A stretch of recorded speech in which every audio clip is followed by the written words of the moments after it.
Ce matin, Patrick profite de quelques bras volontaires. Dans ses colis, steak, viande braisée et pot-au-feu d'un producteur voisin qu'il va congeler ou plutôt surgeler.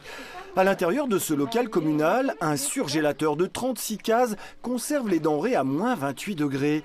Moyennant un loyer annuel de 60 €, chaque habitant peut disposer de son compartiment. Nombre d'adhérents sont aussi producteurs, notamment producteurs de légumes dans des grands jardins. Donc ça permet, au moment où il y a un surplus de légumes, de congeler pour l'hiver.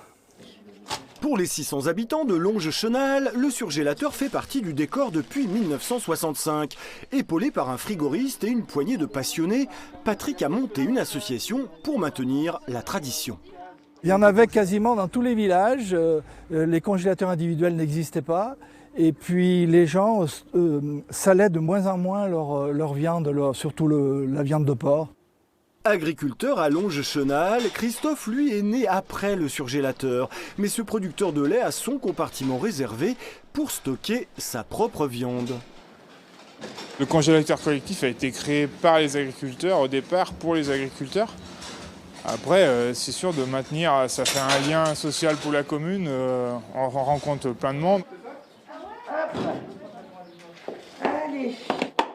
Justement, pour briser la glace, Chantal est une experte. Elle nous a même lancé une invitation. Parce qu'il faut revenir, par exemple, quand on nettoie une fois par an.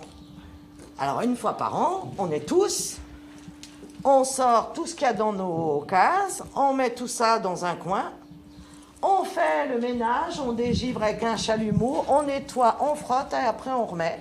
Et après, on fait l'assemblée générale autour du saucisson et du vin blanc. Et ça tombe bien, les glaçons sont à portée de main.